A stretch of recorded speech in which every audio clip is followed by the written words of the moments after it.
ವಿಸರ್ಜನೆ ವೇಳೆ ಕರಿಮಣಿ ಮಾಲೀಕ ನೀನಲ್ಲ ಸಾಂಗ್ಗೆ ವಿದೇಶಿ ಪ್ರವಾಸಿಗರು ಭರ್ಜರಿ ಸ್ಟೆಪ್ ಹಾಕಿದ್ರು. ಶಿವಮೊಗ್ಗದ ಸಾಗರ ತಾಲೂಕಿನ ಗಿಣಿವಾರ ಗ್ರಾಮದ ಗಣೇಶ ಮೆರವಣಿಗೆ ವೇಳೆ ಕುಣಿದು ಕುಪ್ಪಳಿಸಿದ್ರು. ಸಾಗರ ಪ್ರವಾಸಕ್ಕೆ ಆಗಮಿಸಿದ ವಿದೇಶಿ ಪ್ರಜೆಗಳು ಸ್ಥಳೀಯರ ಜೊತೆ ಮಸ್ತ್ ಆಗಿ ಡ್ಯಾನ್ಸ್ ಮಾಡಿ ಎಲ್ಲರ ಗಮನವನ್ನ ಸೆಳೆದರು.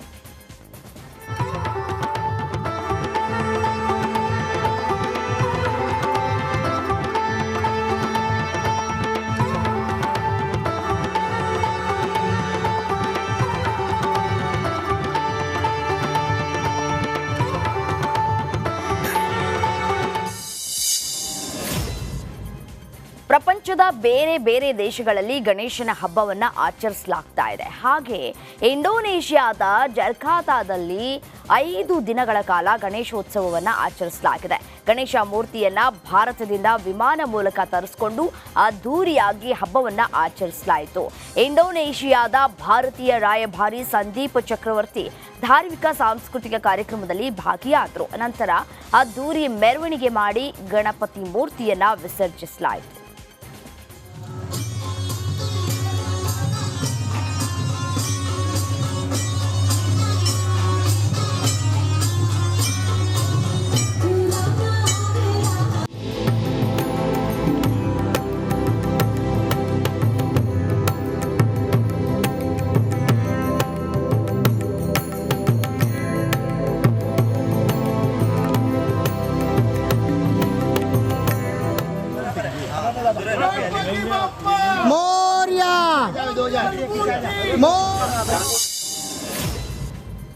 ಬಿಬಿಎಂಪಿ ಮುಕ್ತ ಆಯುಕ್ತ Tushar Girinath night city rounds ನಡೆಸಿದ್ರು. ಮಡಿವಾಳ ಸಿಲ್ಕ್ ಬೋರ್ಡ್ ಜಂಕ್ಷನ್ ಕಡೆ ಬರುವ ಸರ್ವಿಸ್ ರಸ್ತೆಯನ್ನು ಪರಿಶೀಲಿಸಿದ್ರು.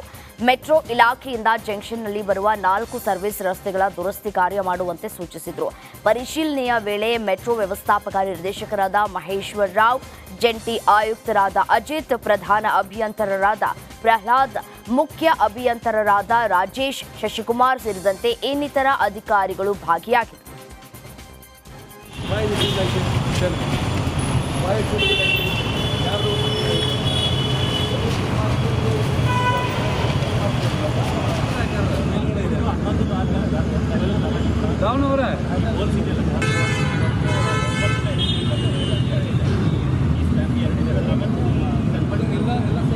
Traffic guy said you deepen this.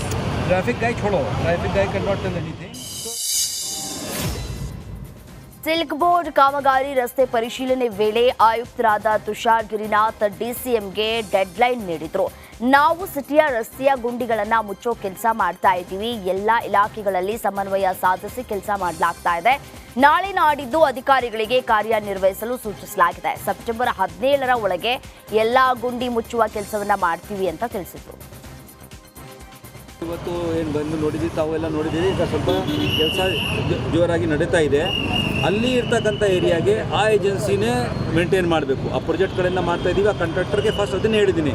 ಅದು ಗರ್ಡರ್ ಇತ್ಯಾದಿ ಹಾಕ್ತಾ ಇದ್ದಾರೆ, ಅದು ಸ್ವಲ್ಪ ತ್ವರಿತಗತಿಯಿಂದ ಆಗಲಿ. ಅದು ಸಹ ಕೆಳಗಡೆ ಇರ್ತಕ್ಕಂಥ ಸರ್ಫೇಸ್ ಏನಿದೆ ಭಾಳ ವರ್ಷದಿಂದ ಹಾಗೆ ಬಿದ್ದಿರುವುದರಿಂದ ಅದು ಕೆಟ್ಟೋಗಿದೆ. ಹೀಗಾಗಿ ಅಲ್ಲಿ ಫುಟ್ಪಾತ್ ಮತ್ತು ಗುಂಡಿ ಮುಚ್ಚುವುದು ಕೆಲಸ company plus debris removal and ಕಸ ಅದು ಎಲ್ಲ ಜನರು ಭಾಳ ಬಾಯ್ತಾ ಇದ್ದಾರೆ. ಅದಕ್ಕಾಗಿ ಅದು ಇವರು ಮಾಡಬೇಕು. ಇಲ್ಲಿ ಏನಿದೆ ಮಡಿವಾಳ ಕಡೆಯಿಂದ ಬರ್ತಾ ನೀವು ಅಲ್ಲಿ ಅವ್ರದ್ದು ಕೆಲಸ ಮುಕ್ತಾಯ ಆದಮೇಲೆ ಗುಂಡಿಗಳು ಇವೆ. ಆ ಗುಂಡಿಗಳು ಏನು ಬರ್ತಾ ಇದೆ ಈಗ ನಮ್ಮ BMRCL ಕಾರ್ ವ್ಯಾಪ್ತಿ ಏರಿಯಾಗೆ ಬರ್ತಾ ಇದೆ.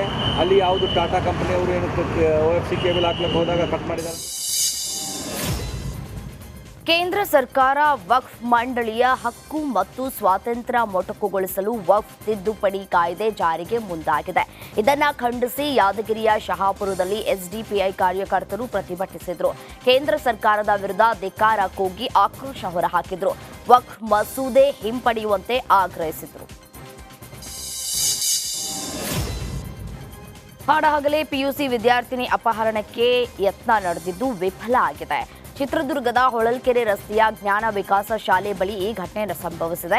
6 ಜನರ ತಂಡದಿಂದ ಅಪ್ರಾಪ್ತ ಬಾಲಕಿ ಅಪಹರಿಸುವುದಕ್ಕೆ ಯತ್ನಿಸಲಾಗಿತ್ತು. ನಂತರ ಬಾಲಕಿ ಕಿರ್ಚಿದ್ರಿಂದ ಕಿರಾತಕರು ಬಿಟ್ಟು ಪರಾರಿಯಾಗಿದ್ದಾರೆ. 6 ಜನರ ಪೈಕಿ 2 ಹಿಡಿದ ಗ್ರಾಮಸ್ಥರು ಪೊಲೀಸರಿಗೆ ಒಪ್ಪಿಸಿದ್ದಾರೆ.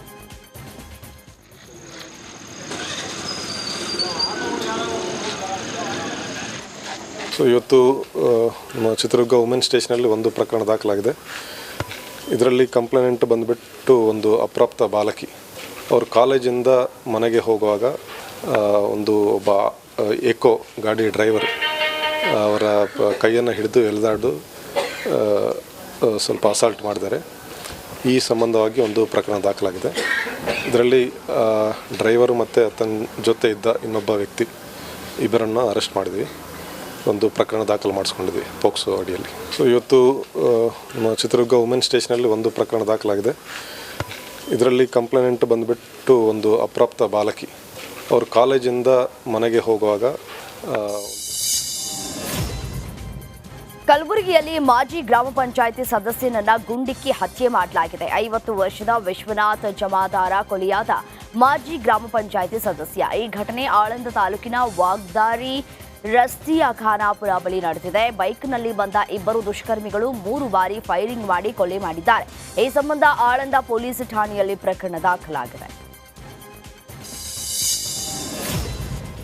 ಶಾರ್ಟ್ ಸರ್ಕ್ಯೂಟ್ನಿಂದ ಮನೆಗೆ ಬೆಂಕಿ ಹೊತ್ಕೊಂಡಿರುವ ಘಟನೆ ಕಲಬುರಗಿಯ ಗುಳೇದ ಗುಡ್ಡದಲ್ಲಿನ ಕುಂಬಾರ ಓಣಿಯಲ್ಲಿ ನಡೆದಿದೆ.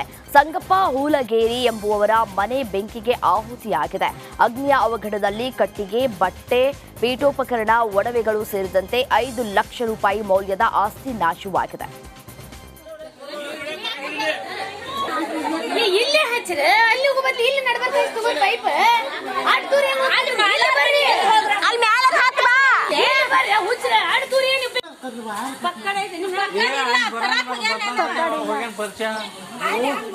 ಇದು ತಳಪಾನಿ ಅಣ್ಣ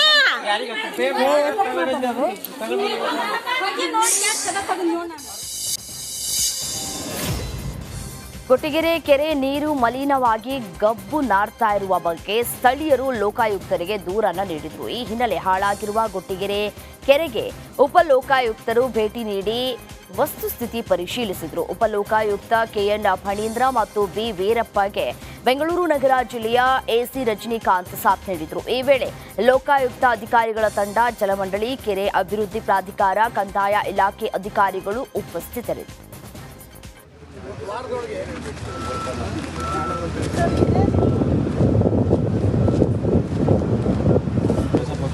ಲೇಕ್ ಅಂತಂದ್ರೆ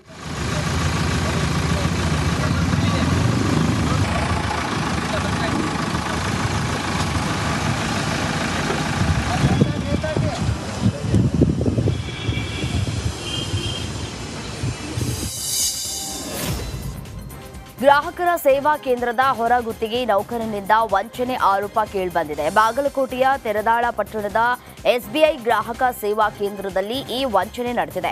14 ಜನ ಗ್ರಾಹಕರ ಖಾತೆಯಿಂದ 5,11,000 ಹಣ ವಿತ್ಡ್ರಾ ಮಾಡಿ ವಂಚಿಸಲಾಗಿದೆ. ಶಿವಾನಂದ ಸುತಾರ ಎಂಬುವವರಿಂದ ಮೋಸ ಆದ ಹಿನ್ನೆಲೆ ಶಿವಲಿಂಗಪ್ಪ ಮಿರ್ಜಿ ಎಂಬುವವರು ದೂರನ್ನ ದಾಖಲಿಸಿದ್ರು. ಈ ಸಂಬಂಧ ತೆರದಾಳ